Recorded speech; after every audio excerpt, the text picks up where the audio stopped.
Hi, Jennifer. We're just waiting for Ron, and then we'll start.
Just grab it. If Just is Ron grab it, coming? start. Yeah. Is he coming? He's supposed to. Okay. Afternoon. We'll start the meeting. And we got approval of minutes first. Do we have any public comment, or do we need to do the public comment Roll first? call first. Oops. Are they called to order? I guess we should follow the direction given, right? Call to order. So, and then the roll call. Ben Bartow. He's not here. Wesley Chugilern. Here. Todd Shipley. Here. Ronald Ellis. He's delayed, I think. Jennifer Thomas. Here. She's here. Vida Ozude. Here. Nicole Lohr. She's not here. All right, moving on to items number 2, discussion, presentation, and action items.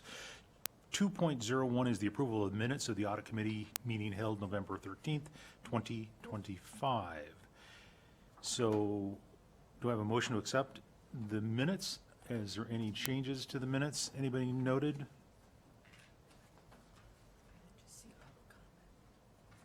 And do we have any comments from the public on the last minutes? No, there's no public comment.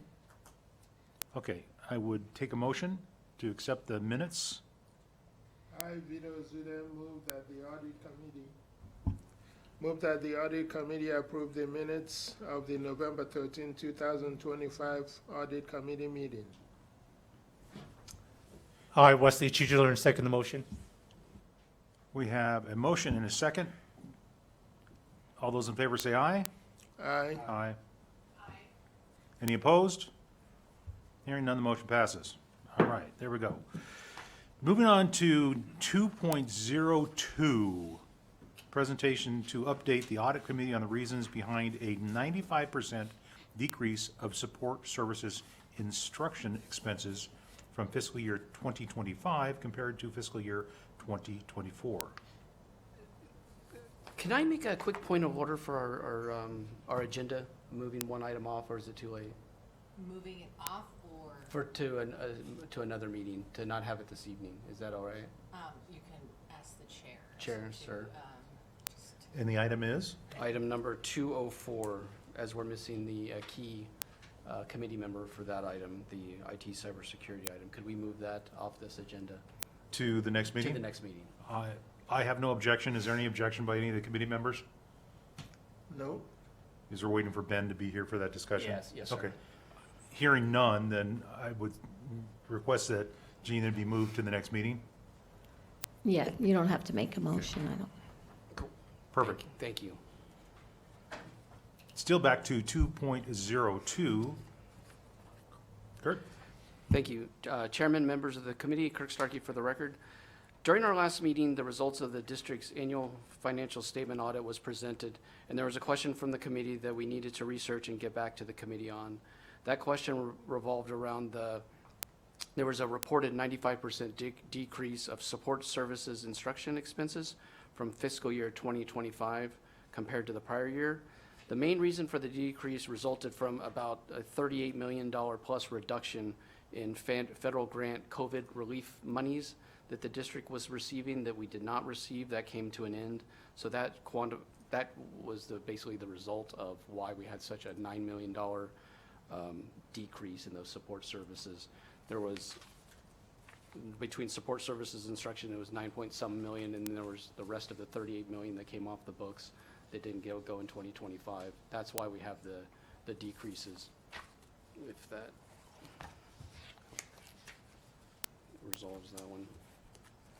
The question was, it was at page 10 of the ACFR, and there was a 95.7% reduction in one of the items, and that's why we were asked to look into it. And it was basically COVID relief money stopped coming in that year, but they came in the prior year from the federal government, and that's what caused us to, it would show a major difference because we didn't receive them. Just wanted to get that heads up to answer the question from the last committee. Perfect, thank you, Kurt. Any questions on Kurt's information on that item? No. Okay. Hearing none, then that was presentation and discussion only anyway. We can move on to 2.03, which is for presentation and discussion only. The update at the audit committee on the activities of the internal audit's current projects. All right. Thank you, Chairman, members of the committee. Kirk Starkey for the record again. This is our annual update on from our last approved audit plan of what we've been accomplishing since the last time we met. Basically, the biggest things, the time-consuming ones, we completed the charter schools, the annual monitoring financial activities that we're required to do. Those are done. We've turned those into the board. So those will be clear for the rest of the year until next year. The next biggest thing we've got, Matt has been diligently working on Desert Skies Middle School audit. That's very close to completion. We should have that for you at the next audit committee meeting. The other big ones that are out there that's since the last time we've met, we've been working on, you'll see them towards the bottom of that sheet on the screen.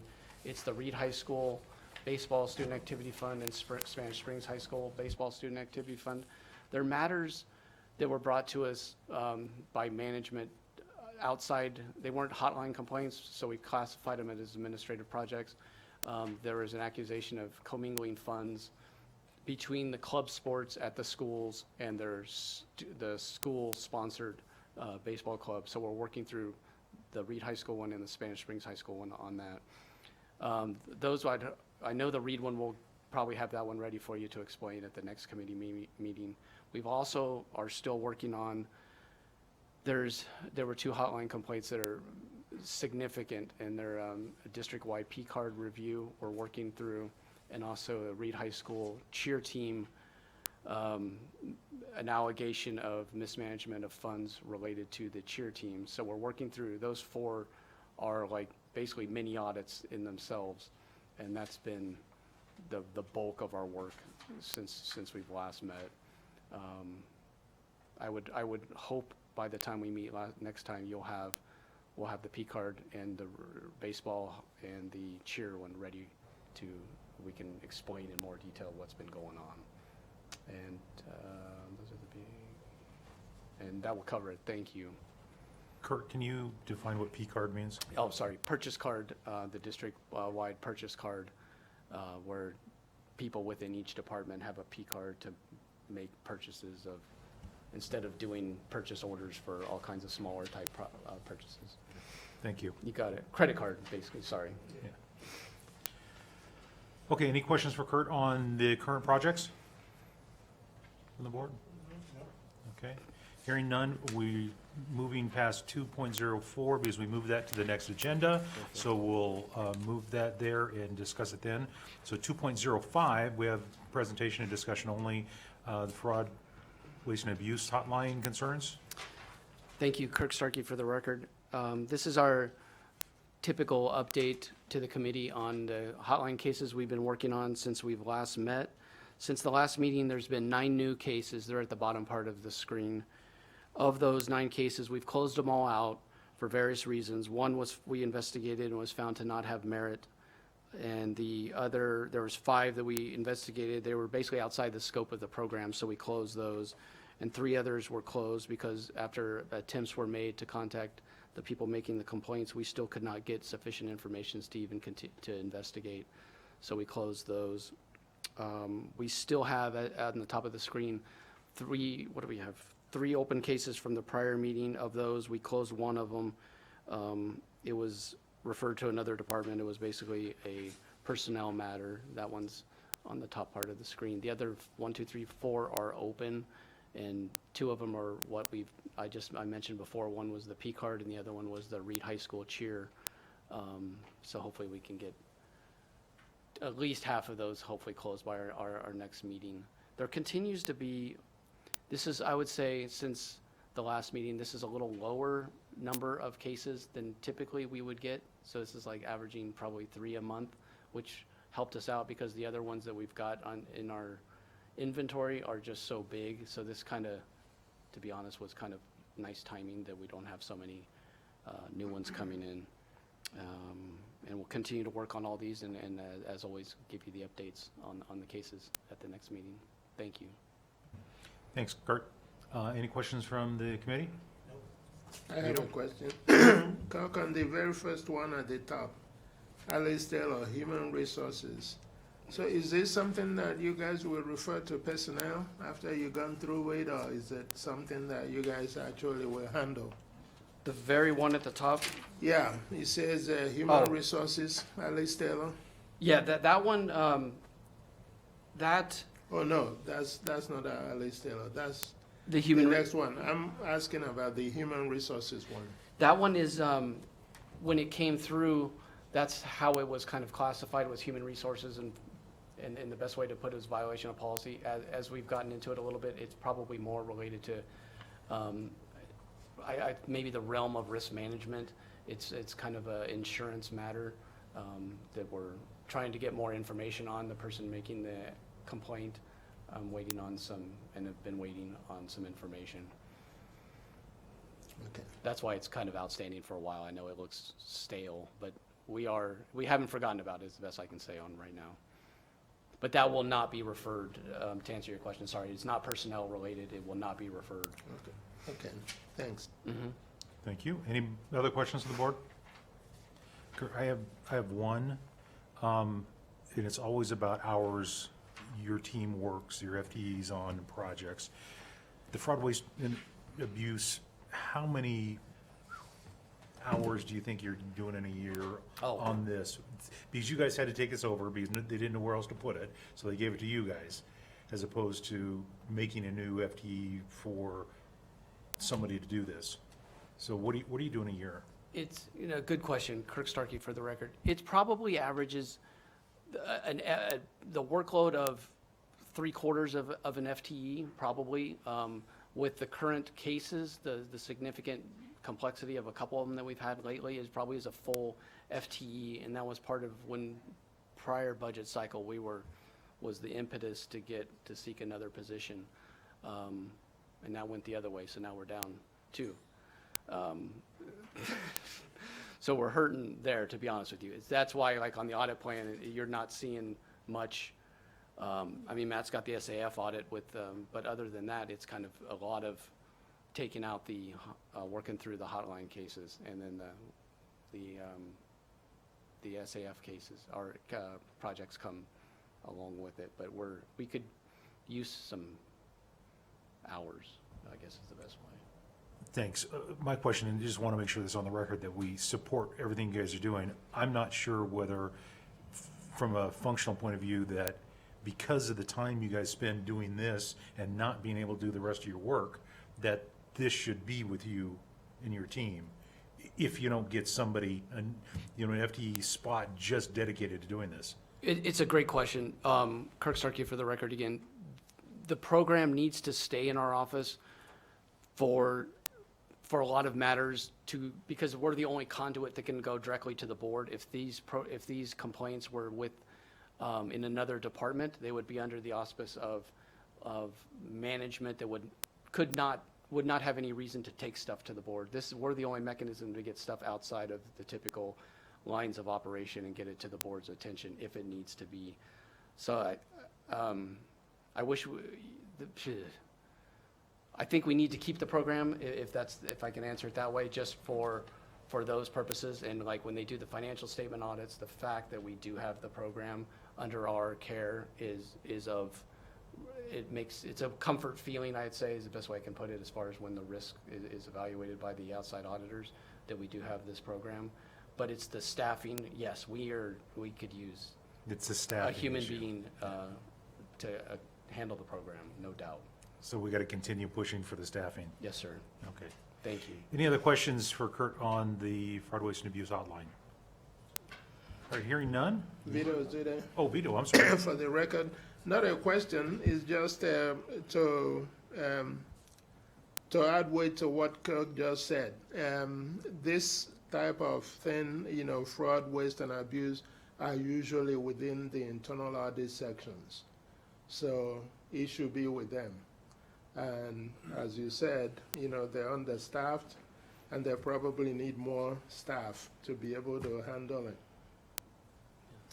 That's it. Thanks. So we're all in agreement on that. Kurt needs help. Thank you, sir. Okay. Moving on to 2.06, presentation of the calendar for the remainder of this year and the first part of next year. Kurt? Kurt Starkey for the record.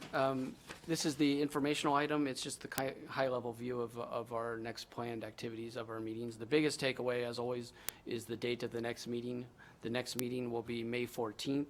We don't have the dates yet for the subsequent 3 meetings that will be upcoming, but as soon as we do, we'll have them for you by the next meeting so you can plan.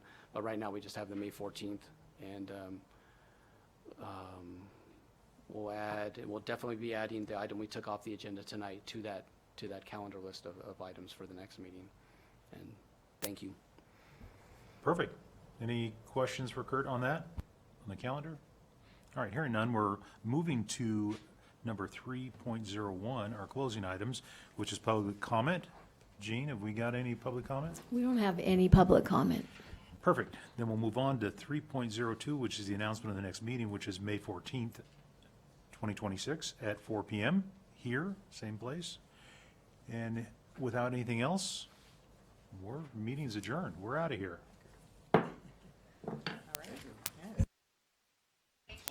Thanks, Jennifer.